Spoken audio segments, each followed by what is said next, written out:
সম্মানিত হাজরিন, আল্লাহ তাআলার কাছে শুকরিয়া আদায় করতে চাই মস্তক অবনত চিত্তে, এবং শুকরিয়া আদায় করতে যে কিয়ামত পর্যন্ত যদি সিজদা অবনত চিত্তে আল্লাহর শুকরিয়া আদায় করি, এর পরেও শেষ করা যাবে না।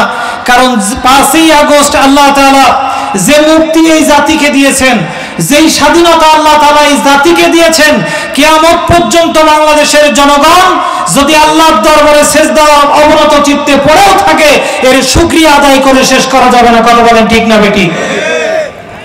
5ই আগস্টের আগে এরকম একটা মাহফিল করতে গেলে সহজে কি করা যাইতো? এরকম একটা মাহফিল করতে গেলে মেম্বার সাহেব পারমিশন দেয় তো চেয়ারম্যান বন্ধ করে দেয়, চেয়ারম্যান সাহেব পারমিশন দেয় তো ইওনো বন্ধ করে দেয়, ইওনো পারমিশন দেয় তো এসপি সাহেব বন্ধ করে দেয়, এসপি সাহেব পারমিশন তো দেয়, তারপরে ডিসি সাহেব বন্ধ করে দেয়, ডিসি সাহেব পারমিশন দিলেও এমপি সাহেব মনোভূত হয় না, বন্ধ করে দেয়, এমপি সাহেব পারমিশন দিলেও মন্ত্রীরা বন্ধ করে দেয়। সম্মানিত হাজরিন, বিগত 15-16 বছর এই দেশের মানুষকে জিম্মি করা হয়েছে।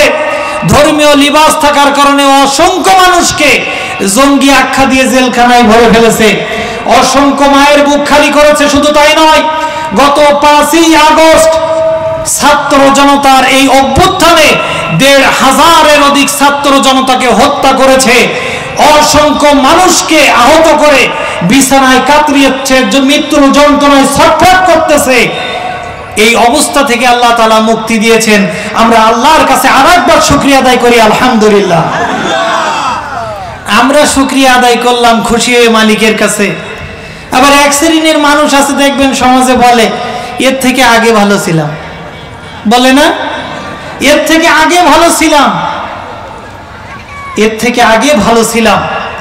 1,500-এর মতন ছাত্র জনতাকে হত্যা করেছে, অসংখ্য মানুষকে বছরের পর বছর মাটির নিচে আয়না ঘর বানায় তাদেরকে বন্দী রেখেছে। পরিবার জানে না সন্তান বেঁচে আছে কিনা, সন্তান জানে না তার পরিবার বেঁচে আছে কিনা। এত নির্যাতন হত্যার পরেও এক শ্রেণীর মানুষ বলে আগেই ভালো ছিলাম। কিয়ামত কায়েম হয়ে যাবে, এরা নেত্রীর দোষ খুঁজে পাবে না। কথা বলেন ঠিক না বেঠিক? সম্মানিত হাজরিন, একটা কথা মনে আসছে আলোচনার শুরুতেই। এক পীরের দরবারে একজন মুরিদ বলতেছে, হুজুর আপনার এই খানকায় বহু মুরিদকে আপনি সাপ্লাই দিয়েছেন, ডেলিভারি দিয়েছেন। এই দরবারে যারা আসে তারা দিন শিক্ষা করে তালিম নিয়ে বের হয়ে যায়, কেউ কবিরাজি শিখে বের হয়ে যায়, কেউ আধ্যাত্মিক জ্ঞান নিয়ে বের হয়ে যায়। আপনার দরবারে আমি বহুদিন মুরিদি করেছি, তবে আপনার কাছে আমার চাওয়া পাওয়া তেমন কিছু নাই, ছোট্ট একটা চাহিদা আছে। বলে কি?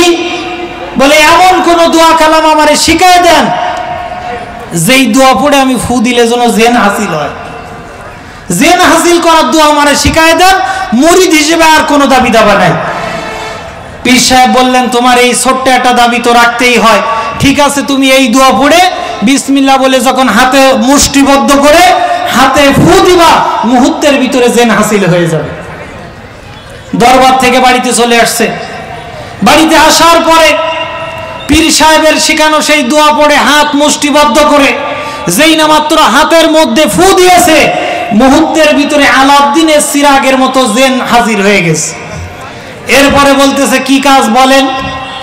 বলতেছে, আমার চাহিদা হলো আমি সারা বছর আয় রোজগার করে খাইতে পারবো না, আমি সারা বছর মাঠে খাটতে পারবো না, জম দিতে পারবো না, রিক্সা চালাতে পারবো না, ইজি বাইক চালায় খাইতে পারবো না। আমার মনের খায়েশ হলো আমার এই যে ঘর দেখতেছো, ঘর ভর্তি টাকা আমারে তুমি এনে দাও। জিন বলতেছে, হুজুর আমারে 2 মিনিট সময় দেন। জিন কোথার থেকে যে 2 মিনিট পরে অফরন্ত টাকা নিয়ে ঘরের ভিতরে ঢুকাইছে, ঘরে আর জায়গা ধরে না, বারান্দাও ফুল হয়ে গেছে। এরপরে বলতেছে, মুরিদ সাহেব কাজ দেন। বলতেছে, টাকা ভরা শেষ? বলে হ্যাঁ টাকা ভরা শেষ। তাহলে তোমার 2 নম্বর কাজ হচ্ছে, আমার মনের বড় ইচ্ছা, টাকা পয়সার অভাবে ভালো ভালো ফলমূল খাইতে পারি না, আজকে যখন চাইছো, কাজের সুযোগ যখন পাইছো, তাহলে আমার জন্য দামি দামি ফলমূল নিয়ে হাজির করে দাও, পেটে বড় ক্ষুধা, পেটটা ক্ষুধা নিবারণ করি। বলল 2 মিনিট সময় দেন। কিছুক্ষণ পর কোথার থেকে গামলা ভর্তি, থালা ভর্তি ফলমূল নিয়ে সামনে হাজির করে দিয়েছে। মুরিদ আনন্দ চিত্তে সমস্ত ফল ভক্ষণ করে গলা পর্যন্ত গিলে ফেলছে। এরপরে খাওয়া দাওয়া শেষ, জিন বলতেছে হুজুর কাজ দেন। বলতেছে আমার কাছে তো আপাতত কাজ নেই। বলতে তা বললি হবে না, আমারে ডাকছেন কাজের জন্য, আমারে কাজ দিতে হবে। বলে টাকার দরকার ছিল, টাকা পেয়ে গেছি, খাওয়ার দরকার ছিল, খাওয়া পেয়ে গেছি, এখন তো হাতে আর তেমন কোনো কাজ নাই। বলছে না কাজ দিতে হবে, কাজ না দিই তো আমি শুনবো না। বলছে যদি কাজ না দিই তাহলে কি করবা? বলছে তাহলে তোর ঘাড় মটকাই খাবো। এত বিপদের লাইন কি করি? দৌড়াইতে দৌড়াতে আবার পীর সাহেবের খানকায় যেয়ে বলতেছে হুজুর কারে আমার কাছে দিছে, এরে হাসিল করার পর এ শুধু কাজ চাই, বলে শুধু কাজ দাও আর কাজ দাও, আমি এত কাজ কোথায় পাবো? এখন শেষ বেশ বলতেছে যদি কাজ না দিতে পারো তাহলে তোমার ঘাড় মটকায় খাবো। হুজুর মেহেরবানি করে আমারে বাঁচান। বলতেছে বাবা তুমি ঠান্ডা হও, আমি দেখতেছি। জিন্দে হাসিল করে বলতেছে বাবা সমস্যা কি? বলে আমার কাজ দিতে হবে, কাজ ছাড়া আমি থাকতে পারবো না, আমার কাজ দেওয়া লাগবে, কাজ না দিলে আমি ঘাড় মটকায় খাবো। বলতেছে বাবা আমার কাছে তো অফুরন্ত কাজ আছে, অসংখ্য কাজ আছে, তুমি আগে ছোট্ট একটা কাজ দিই, এই কাজটা শেষ করে আসো, তারপরে অনেক কাজ বাকি আছে, সেই কাজগুলো তোমারে দেওয়া হবে। বলে কি কাজ? বলে ওই যে দরজা দেখতে পাচ্ছ, ওই যে দোকানের শাটার দেখতে পাচ্ছ, ওর সামনে একটা কুত্তা বসে আছে, ওই কুত্তার লেজটা দীর্ঘদিন ধরে বেঁকা হয়ে আছে। তোমার প্রথম এবং ছোট কাজ হলো ওই কুত্তার লেজটা সোজা করে ফেলবা, এরপরে আমার কাছে আসবা, তোমার দ্বিতীয় কাজে লাগাই দেবো। জিন যে কুত্তার লেজে তেল মালিশ করতেছে আর বলতেছে সোজা হ, সোজা হ, সোজা হ। সকাল থেকে সন্ধ্যা গড়ায় গেল, সন্ধ্যা থেকে ফজর গড়ায় গেল, দিনের পর দিন পার হয়ে গেল, সপ্তাহ পার হয়ে গেল, মাস পার হয়ে গেল, বছর পার হয়ে গেছে। এরপরে জিন ফিরে এসে বলতেছে বাবা আমার এবারের মতো বাঁচান। জিনের এই যে ক্ষমতা ছিল, আমি যদি কিয়ামত পর্যন্ত চেষ্টা করি কুত্তার লেজ সোজা হবে না। যারা এতগুলো ছাত্রকে হত্যা করলো, এত জুলুম অত্যাচার 16 বছর করলো, এরপরেও যারা এই সরকারের দোষ খুঁজে পায় না, কুত্তার লেজ যেমন কিয়ামত পর্যন্ত সোজা হবে না, এই মানুষগুলোও তেমন সোজা হবে না। কথা বলেন ঠিক না বেটা? সম্মানিত হাজিরিন, 1204 সালে, কত সালে? 1204 সালে, এখান থেকে 820 বছর আগে, কয় বছর? এখান থেকে 820 বছর আগে এই বাংলাদেশে লক্ষণ সেন নামে একজন রাজা ছিলেন। এই লক্ষণ সেন যখন বাংলা শাসন করত, তখন আল্লাহর একজন বান্দা ইখতিয়ার উদ্দিন মোহাম্মদ বখতিয়ার খলজি মাত্র 18 জন বীর মুজাহিদ নিয়ে এই বাংলার জমিনে নারায়ে তাকবীর আল্লাহু আকবারের স্লোগান দিয়েছে। লক্ষণ সেন দুপুরবেলা ভাত খাচ্ছিল, মুসলমানদের তাকবীর ধ্বনি শুনে ভয়ে ভীত হয়ে দুপুরের ভাত ফেলে যখন পালাচ্ছিল, হঠাৎ করে পায়ের সাথে বেঁধে লুঙ্গি খুলে গেছে। পিছন দিক থেকে বিবি ডাক দিয়ে বলতেছে লুঙ্গিটা নিয়ে দৌড়াও। বলতেছে বাবা লুঙ্গি থাক, আগে জীবন বাঁচাইনি। গত 15 আগস্ট 90 লেডি লক্ষণ সেন দুপুরে 33 পদের রান্না ফেলে পালাইছে, খাওয়ার টাইম হয় নাই, হেলিকপ্টার নিয়ে দাদা বাবুদের দেশে পালায়ে গেছে।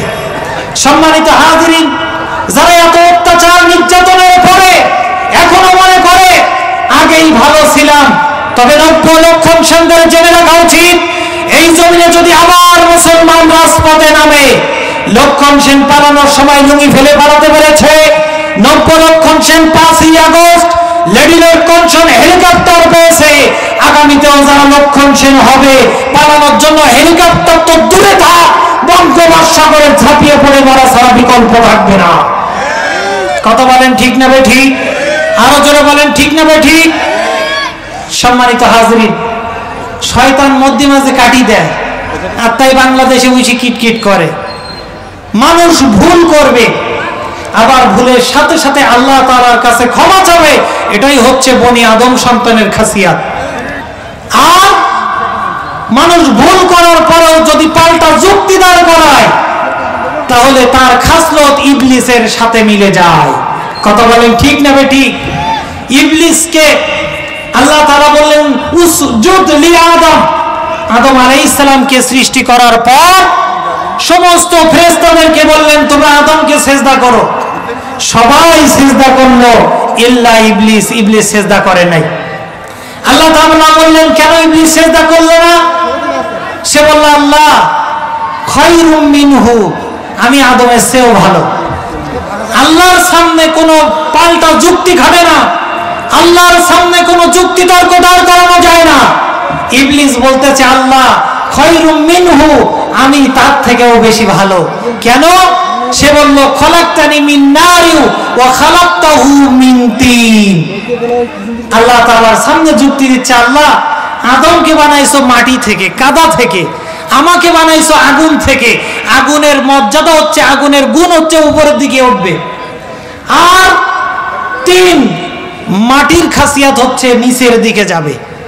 সুতরাং তুমি আদমকে বানাইছো মাটির থেকে, ওর সম্মান মর্যাদা নিচের দিকে থাকবে।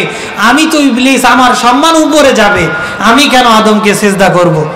আল্লাহ তাআলা বললেন বের হ, আমার সামনে কোনো যুক্তি চলে না, আমার সামনে কোনো অজুহাত চলে না। আমি সিজদা করতে বললাম উসজিদ লি আদম, আদমকে সিজদা করলে না, যুক্তি দাঁড় করালে। যুক্তি দিয়ে যখন আমার সামনে যুক্তি দাঁড় করালে, আজকে তোকে আমি অভিশপ্ত করে দিলাম, বের হয়ে যা।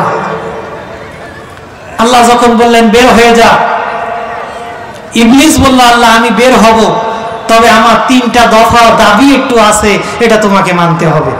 কি দফা? কি তিন দফা?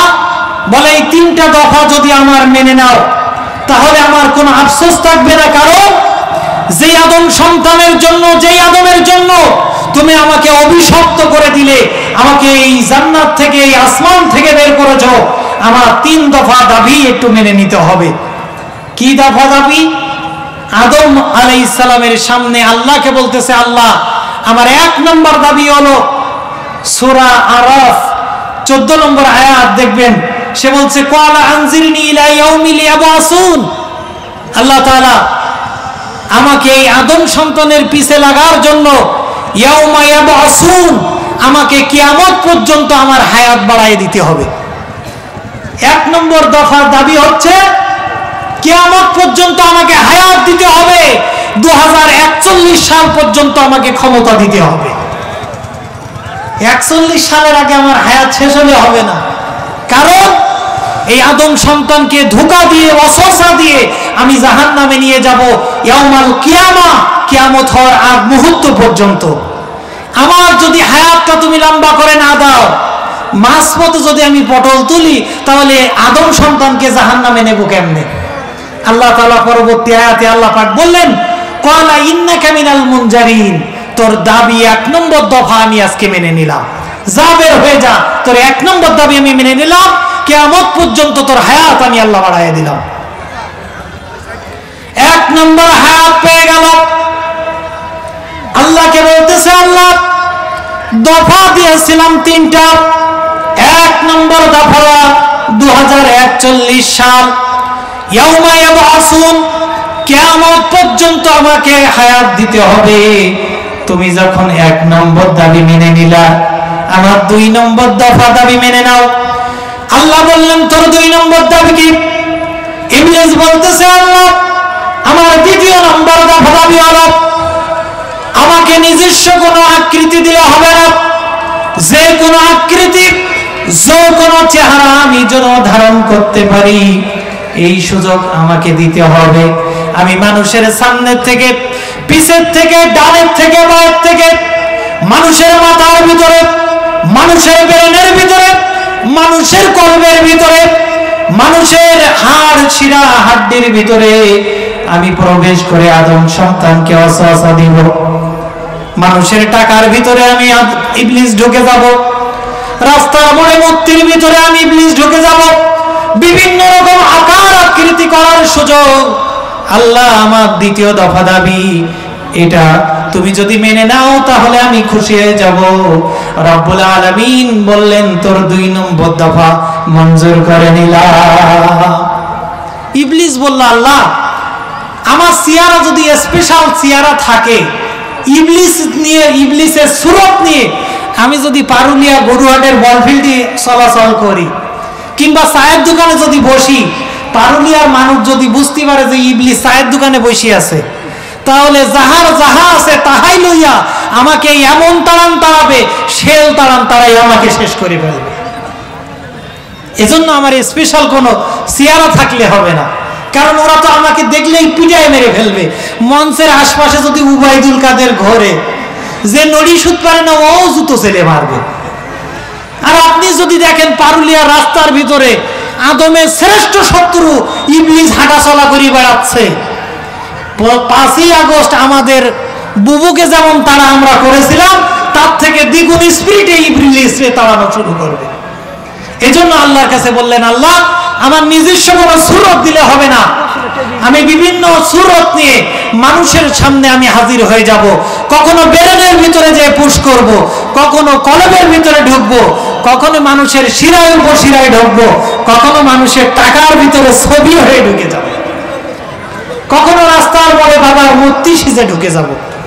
বিভিন্ন সূরত নিয়ে আমি আদম সন্তানকে ধোঁকা দেবো। আল্লাহ আমার 2 নম্বর দফা এটা। আল্লাহ বললেন মঞ্জুর। 3 নম্বর দফা কি?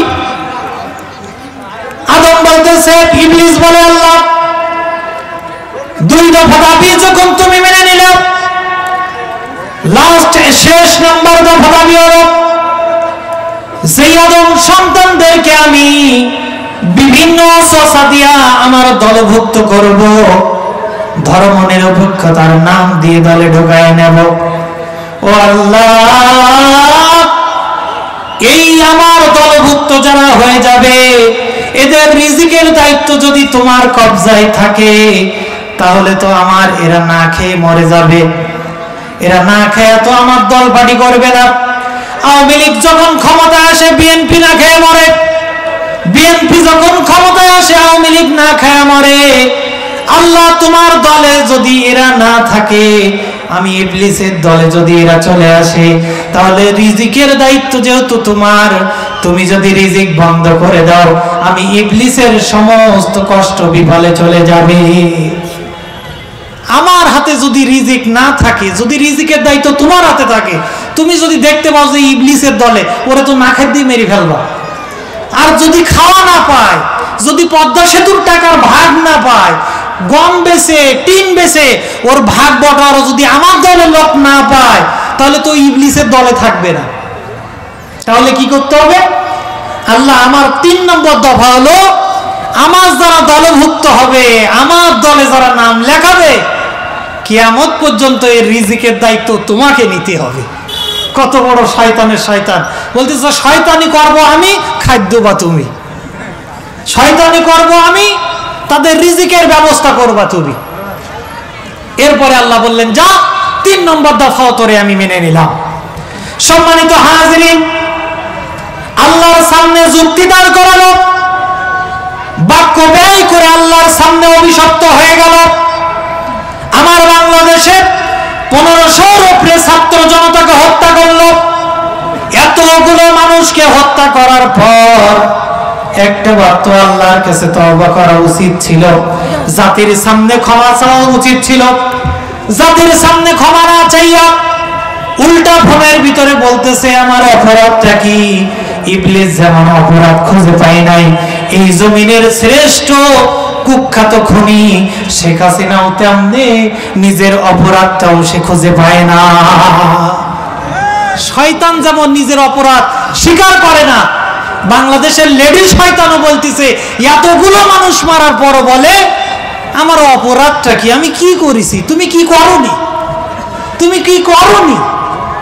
সম্মানিত হাজিরিন, আমি আপনাদের মাঝে সূরা মুদাসসির 74 নম্বর সূরা, এর ভিতর থেকে 40 থেকে 46 6টা মাত্র আয়াত তেলাওয়াত করলাম। এই আয়াতের আলোকে কথা শেষ করব ইনশাআল্লাহ। আল্লাহ রাব্বুল আলামিন বলছেন, যখন জান্নাতীরা জান্নাতে যাবে, জাহান্নামীরা জাহান্নামের ভিতরে প্রবেশ করবে, আল্লাহ রাব্বুল আলামিন কোরআনুল কারীমের ভিতরে বলেন, জান্নাতি মানুষগুলো জাহান্নামীদেরকে ডেকে ডেকে তাদের অপরাধ সম্পর্কে জিজ্ঞাসা করবে। ফি জান্নাতি ইয়াতাসাআলুন আনিল মুজরিমিন, কি অপরাধ নিয়া, কি ক্রাইম করে এই সাকার নামক জাহান্নামে তোমরা আসলা। তোমাদের অপরাধটা কি, দুনিয়ায় কি পাপ করেছো?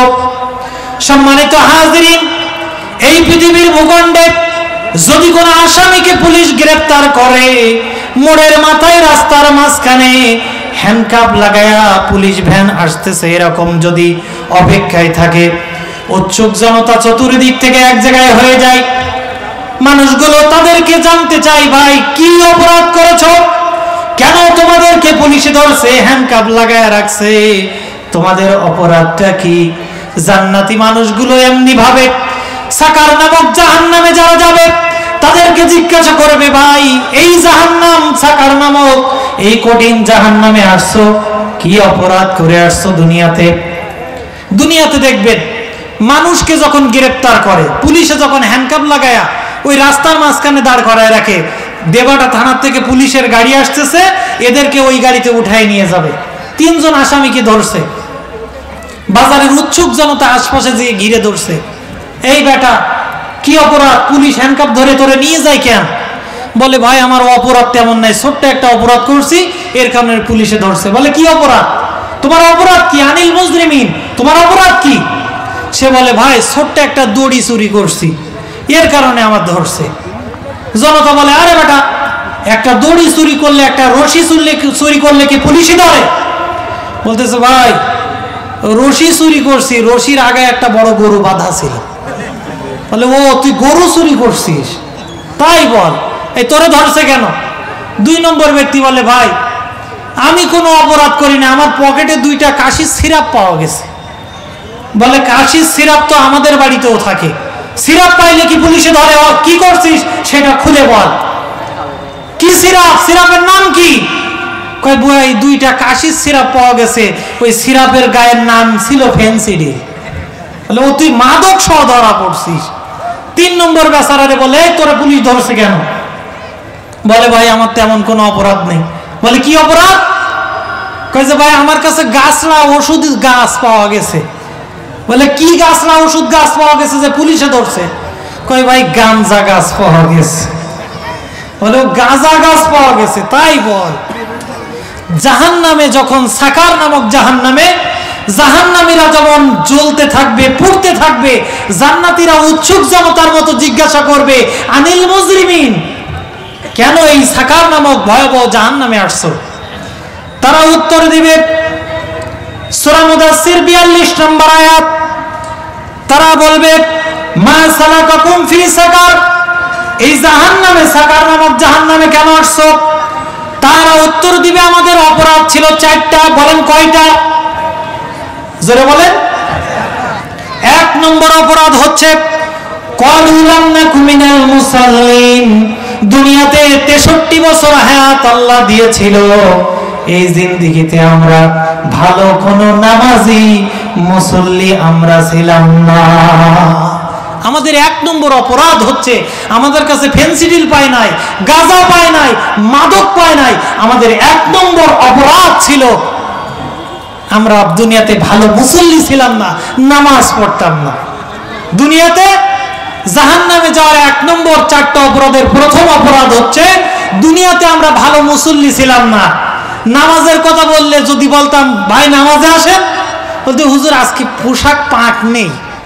যদি বলি ভাই পাক পোশাকের ব্যবস্থা করে দিচ্ছি নামাজে আসেন, বলে হুজুর আজকে থাক। বলে কেন ভাই? বলছে আজকে আমার মন ভালো নেই, নামাজে আসে না। মুসলমানের সন্তান ফজরের নামাজ কয় ওয়াক্ত জানে না, ঈশার নামাজ কয় ওয়াক্ত জানে না, ঈদের নামাজে কয় তাকবীর জানে না, জানাজার নামাজে রুকু সেজদা করা লাগে না এটাও জানে না। এমন পাবলিক আছে না নাই? কথা বলেন আছে না নাই? এরকম পাবলিক তো অনেক আছে। নাম ইমান আলী, নামাজ পড়ে না, এক ওয়াক্ত আছে না? মসজিদ মুখ হয় না, মসজিদের কথা বললেই বলে, শুধু ঘ্যান ঘ্যান করে, শুধু হুজুরগিরি দেখায়, ও বুড়ো হয়ে মরার আগে দেখে নেব। সম্মানিত হাজরিন, বলতে আফসোস লাগে, ইমাম আবু হানিফার কাছে এক ব্যক্তি এসে বলতেছে হুজুর আপনার হাতে পায়ে ধরে আমারে বাঁচান। বলে কেন, কি অপরাধ, কি করছো? বলে হুজুর আমার স্ত্রী আমার সাথে 3-4 বছর কথা বলে না, আমার মনে হচ্ছিল আমার স্ত্রী মৃত্যুর আগ পর্যন্ত আর কথাও আমার সাথে বলবে না, তবে আমি তওবা করেছিলাম, আমি কসম করেছিলাম আমার স্ত্রী যদি কোনোদিন কথা বলে সেই দিন আমি মানুষের কাঁচা পায়খানা খাবো। বলছে কসম করার আর জিনিস পাও নাই, কাঁচা পায়খানা খাওয়ার কসম করে ফেলছো। বলে হুজুর আল্লাহরও কি শান, গত রাত্রে আমার স্ত্রী 3-4 বছর কথা বলে না, গত রাত্রে আমার সাথে কথা বলছে। এখন আমার কসমের উপায় হবে কি, মানুষের কাঁচা পায়খানা কি খাওয়া যায়? হুজুরে আমারে বাঁচান, কসমের হাত থেকে আমারে বাঁচায় দেন। ইমাম আবু হানিফা বলতেছে বেচারা আফসোস করো না, ব্যবস্থা হয়ে যাবে। কি বলে, তোমার এই পাড়া মহল্লার ভিতরে খোঁজ করে দেখো কোন বাড়িওয়ালা, কোন ঘরের মহিলা, কোন ঘরের পুরুষ যারা একক তো নামাজ পড়ে না, ওর বাড়িতে দুপুরে একদিন এক শ্বাস খেয়ে আসবা, কাঁচা পায়খানা খাওয়ার কাফারা আদায় হয়ে যাবে। আপনারা হাসতেছেন। একজন বেনামাজির সম্পর্কে বললেন তার বাড়িতে খাওয়ার কাঁচা পায়খানা খাওয়ার সমান হয়ে যায়। বলতে আফসোস লাগে, মুসলমানের সন্তান মসজিদে ফজরের নামাজ পড়ে না, এশার নামাজ পড়ে না, জুম্মার দিন তিন জুম্মা না গেলে নাকি শুনেছে কাফের হয়ে যাবে, তাই এক জুম্মা যায় হাজিরা দিতে। এমনও পাবলিক আছে না নাই? কথা বলেন আছে না নাই? সম্মানিত হাজরিন, মুসলমানের সন্তান নামাজ পড়ে তো সেটাও জানে না। কথার কথা, আমাদের এলাকার অন্যতম শীর্ষস্থানীয় আলেম আমার উস্তাদ আগরদাড়ি কামিল মাদ্রাসার সম্মানিত বর্তমান ভারপ্রাপ্ত প্রিন্সিপাল হাফেজ মুফতি রবিউল বাশার হুজুর, মনে করেন আপনাদের মসজিদে আসছে জুম্মা পড়াতে। তো জুম্মার নামাজ শেষে মসজিদের সভাপতি জনাব আব্দুল্লাহ সাহেব বলছেন, হুজুর আজকে চলেন অমুকের বাড়িতে আপনার খাওয়া দাওয়া করতে হবে। তার বাড়িতে যে খাওয়া দাওয়া করবে সব কিছু অ্যারেঞ্জমেন্ট করে বসাই দিয়েছে। হুজুর বলতেছে, আমি তো বেনামাজির বাড়ি খাই না, তবে তোমরা নামাজ কালাম সব ঠিকঠাক পড়ো তো? বলতেছে, হুজুর হ্যাঁ সমস্যা নেই, ঠিকঠাক পড়ি, সবসময় পেরিয়ে উঠেনি। হুজুরের সন্দেহ লাগছে, সবসময় পেরিয়ে ওঠে না তার মানে কি? তার মানে তো নামাজ পড়ে না। তাহলে কি বেনামাজি? আমি আলেম মানুষ, আমি বেনামাজির বাড়ি কেমনে খাবো? হুজুর বলতেছে যে নামাজ পড়ে একটু যাচাই করে নেওয়া লাগে, এই যে নামাজ পড়ে এর প্রমাণ আগে নিতে হবে, তারপরে এর খাওয়া দাওয়া করতে হবে। বলতেছে, বাবা তুমি কি নামাজ পড়ো? যে হ্যাঁ হুজুর পড়ি, তবে সবসময় পেরিয়ে উঠিনি। বলতেছে, নামাজ কি ঠিকই পড়ো? সত্যি করে বলো, না হলে তোমার বাড়ি খাওয়া দাওয়া করবো না। ও দেখতেছে উপায় তো নেই, বলতেছে, হুজুর হ্যাঁ পড়ি। বলতেছে, বাবা বলো দিন ফজরের নামাজ কয় রাকাত? এখন ও তো জীবনেও মসজিদ মুখো যায় না। ও বলতেছে, কি বিপদে পড়ে গেলাম। বলতেছে, হুজুর নামাজ কালাম সব ঠিকঠাক পড়ি, আপনি নেন খাওয়া দাওয়া করেন, তারপরে বিশ্রাম দেন, বসে কথাবার্তা বলবো, তখন বলা যাবে। হুজুরের তখন আরো সন্দেহ লেগেছে, এই নামাজের কথা বলে না কেন? তাহলে তো সমস্যা আছে, তাহলে তো সমস্যা আছে। আরে বেটা বলো ফজরের নামাজ কয় রাকাত, না হলে খাওয়া দাওয়া করবো না। উপায় না দেখে বলতেছে, উপায় তো নেই, হুজুরও তো ছাড়ে না, আমিও তো জানি না কি উত্তর দেব। শেষ বেশ চিন্তা করে বলতেছে, দেই বলি একটা, যদি বেঁধে যায়, যদি লেগে যায়। বলতেছে, হুজুর ফজরের নামাজ 20 রাকাত। হুজুর বলতেছে, তাহলে তো হইস, এ তো নামাজ পড়ে না, ফজরের নামাজ 20 রাকাত। 40 80 রাকাত বলেছি, তাই হুজুর দাঁড়ায়নি। আজ যদি 2 রাকাত বলতাম তাহলে তো হুজুর আমার পিঠির চামড়া ধুইতো না। এই মুসল্লি আছে না নাই? এই মুসল্লি আছে না নাই? সম্মানিত হাজরিন, জাহান্নামীরা যখন জাহান্নামে যাবে তারা স্বীকার করবে, ক্বালু লাম নাকু মিনাল মুসাল্লিন, আমাদের 1 নম্বর অপরাধ হচ্ছে দুনিয়াতে আমরা ভালো নামাজি ছিলাম না। 2 নম্বর তাদের অপরাধ হচ্ছে, তারা বলবে আমাদের 2 নম্বর অপরাধ হচ্ছে আমরা দুনিয়াতে মিসকিন অসহায় গরিবদেরকে খাদ্য খাওয়াতাম না, মিসকিনদেরকে খাদ্য দিতাম না, ইয়াতিমদেরকে খাদ্যের ব্যবস্থা করতাম না। আমাদের জাহান্নামে আসার 2 নম্বর কারণ হচ্ছে আমরা দুনিয়াতে মানুষদেরকে, অভাবীদেরকে আমি ভালো কোনো খাদ্য খাবার দিতাম না। লিল্লাহে তাকবীর। আমাদের 2 নম্বর অপরাধ হচ্ছে আমরা গরিব অসহায়দেরকে খাদ্য খাবারের ব্যবস্থা করে দিতাম না। 3 নম্বর আমাদের অপরাধ হচ্ছে আমরা দোকানে, বাজার ঘাটে, যেখানে মোড়ে, যেখানে বসতাম অনর্থক বেহুদা কথাবার্তার ভিতরে আমরা সময় ব্যয় করতাম। আর 4 নম্বর অপরাধ হচ্ছে আমরা পরকাল আসে বিশ্বাস করতাম, কিন্তু মন দিয়ে, ঈমান দিয়ে ধারণ করতাম না। পরকাল হতেও পারে, ওয়া নুকাজ্জিবু বিয়াউমিদ্দিন, পরকালকে আমরা প্রকৃত অর্থে স্বীকার করতাম না। এই 4টা অপরাধের কারণে তারা বলবে আমরা আজকে এই সাকার নামক জাহান্নামে আল্লাহ তাআলা আমাদেরকে ঢুকাইছেন। সম্মানিত হাজরিন, আল্লাহ তাআলা আমাদেরকে এই চারটা পাপ থেকে বিরত থাকার তৌফিক আল্লাহ দান করুন। আল্লাহ তাআলা আমাদেরকে সাকার নামক জাহান্নাম থেকে বাঁচার তৌফিক আল্লাহ ইনায়াত করুন। ওয়া মা আলাইনা ইল্লাল বালাগ। আসসালামু আলাইকুম ওয়া রাহমাতুল্লাহ। সম্মানিত